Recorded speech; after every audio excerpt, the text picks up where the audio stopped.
21대 총선 개표가 오늘 오전 마무리됐습니다. 코로나19 우려와 함께 진행된 국회의원 선거가 무사히 끝난 건데 여당인 더불어민주당의 압승으로 결론 났습니다. 네, 21대 총선 자세한 내용을 팽재용 기자와 함께 이야기 나눠보겠습니다. 어서 오십시오. 네, 안녕하세요. 네.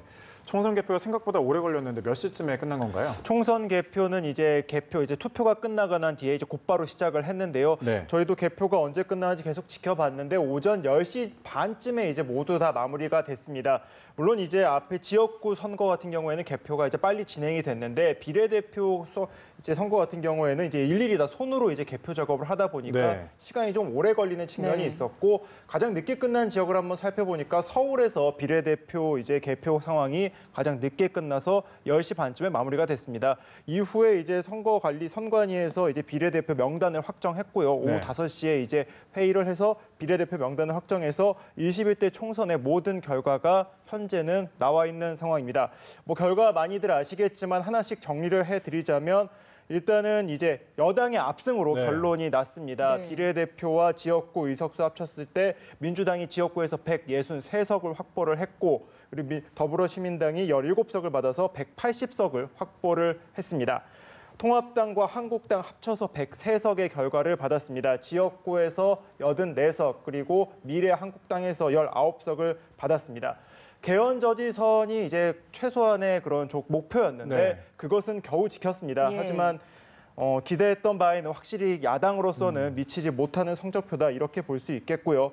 그리고 이제 군소정당 같은 경우에도 아무래도 교섭단체인 20석을 목표로 이번 선거에 뛰어들었는데 결과는 좋지 못했습니다. 정의당이 비례대표와 지역구 합쳐서 6석, 그리고 국민의당 3석, 열린민주당이 3석을 얻는데 그쳤습니다. 예. 기호 3번 민생당의 경우에는 조금 더 결과가 좋지 않은데 한 석도 건지지 못하면서 원내 진입에 실패한 경우로 남았습니다. 예, 정말 오늘 총선 결과를 보고 좀 많은 분들 놀라셨을 것 같습니다. 네. 그야말로 좀 더불어민주당이 압도를 했는데요. 네. 각 당 지도부의 표정도 굉장히 좀 상반됐겠네요. 네, 오늘 오전에 이제 민주당 같은 경우에는 이 선거 대책 회의를 열었는데요. 각 당 지도부 그러니까 이해찬 대표와 이낙연 공동 상임선대위원장이 이제 모두 와가지고 회의에 참석을 했습니다. 네. 저희 취재진들도 가서 표정을 살펴봤는데 물론 좋은 결과죠. 민주당으로서는 기대 이상의 결과기도 하고 그리고 이해찬 대표 같은 경우에는 100년에 한번 나올까 말까 한 결과다 이렇게까지 얘기를 했는데 물론 이렇게 기쁜 와중에서도 이 신중한 표현을 하면서 앞으로의 상황이 더욱더 중요하다. 아무래도 180석이나 갖게 되는 거대 여당인 만큼 그 책임감이 막중하다는 것을 강조하면서 말과 행동 거지에도 좀 조심을 해달라 이런 신신당부를 했는데 관련된 발언 내용을 한번 준비해봤습니다. 함께 들어보시겠습니다. 더욱 정신을 바짝 차려야 할 때입니다. 국정을 맡은 무거운 책임감을 먼저 가져야 합니다. 더욱 겸손한 자세로 민심을 살피고 말 한마디 행동 하나도 각별하게 조심을 해야 합니다. 네, 이 발언 뒤에 이제 이낙연 상임선대위원장도 비슷한 발언을 했는데 아무래도 민주당이 이번 선거에서 가장 중요하게 했던 것이 바로 코로나19 극복을 위해서 여당에게 힘을 모아달라라는 이야기인데 여당에게 이제 힘이 모아진 상황이지 않겠습니까? 그래서 앞으로 이 코로나19 극복을 위해서 여당이 앞장서서 최선의 노력을 다하겠다 이런 이야기를 했고요.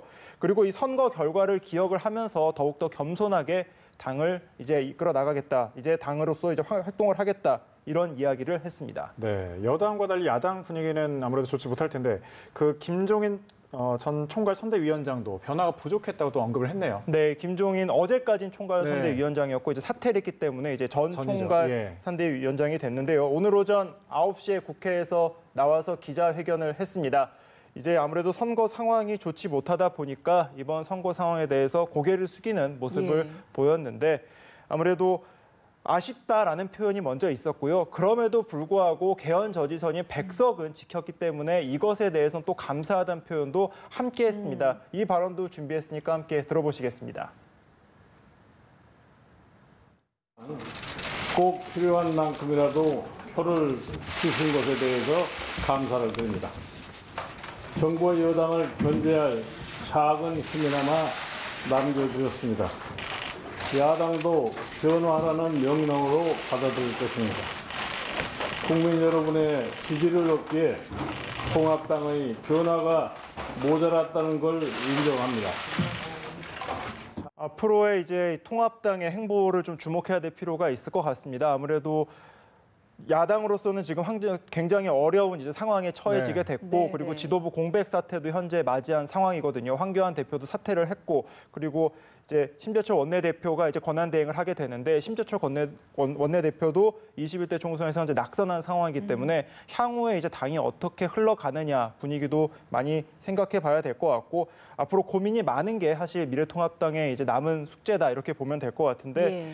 이제 이번 이 김종인 전 총괄선대위원장 기자회견에서 이제 기자들이 질문을 했습니다. 이 네. 비대위원장 맡을 가능성도 있는 거 아니겠느냐 이렇게 물어봤는데 이제 김종인 전 선대위원장은 선을 그었습니다. 자신의 역할은 선거까지가 임무라면서 이제는 일상으로 돌아가겠다 이렇게 이야기를 했습니다. 그럼 당 지도부는 좀 어떻게 되는 건가요? 앞으로 뭐 전당대회 일정이라든지. 그렇죠. 이제 여러 가지 과정이 남아 있는 건데요. 현재까지는 지금 다 미지수인 상황이고 예. 내일 이제 선대위 회단식이 있기 때문에 선대위 회단식을 이제 이제 통합당이 함께 한 뒤에 좀 구체적인 윤곽이 나오지 않겠느냐 이렇게 볼 수가 있는데 아직까지는 당 상황을 수습하기에는 조금 더 시간이 걸릴 것으로 보이고 있습니다. 예, 이렇게 좀 여당과 통합당 합쳐서 이제 일단 확정된 좌석만 283석 아니겠습니까? 네, 좀 그렇습니다. 군소정당 같은 경우는 상당히 좀 상황이 좋지 않은 편인데 네, 정의당의 그렇습니다. 심상정 대표는 해단식에서 눈물을 보이기도 했죠. 네, 그렇습니다. 이번 선거 결과로 제3지대는 이제 없고 여야 거대 정당이 이제 남은 상황이 됐는데요.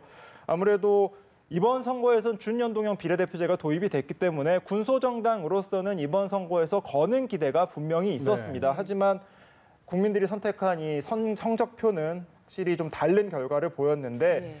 정의당 심상정 대표 같은 경우에는 지금 화면으로 보고 계시겠지만 이번 해단식에서 눈물을 좀 보이기도 했습니다. 예. 관련된 상황을 한번 영상으로 한번 보시겠습니다. 무엇보다 모든 것을 바쳐 고단한 정의당의 길을 함께 개척해온 우리 자랑스러운 후보들 더 많이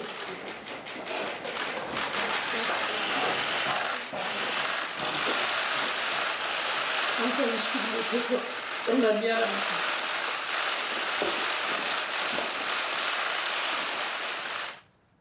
네, 저렇게 눈물을 보이는 모습을 보이면서 이제 당선시키지 못해서 후보자들에게 미안하다 이 말을 했었는데요. 심상정 대표 같은 경우에는 이제 이 해단식에서 준비된 발언이 있었습니다. 네. 준비된 발언이 있었던 상황이었는데 이제 이렇게 울먹이면서 말을 잇지 못하는 상황이 방금 보신 것처럼 상당히 오랜 시간 동안 좀 이어지기도 했었고 주변의 당직자들이 심 대표를 위로하는 모습도 함께 보였습니다.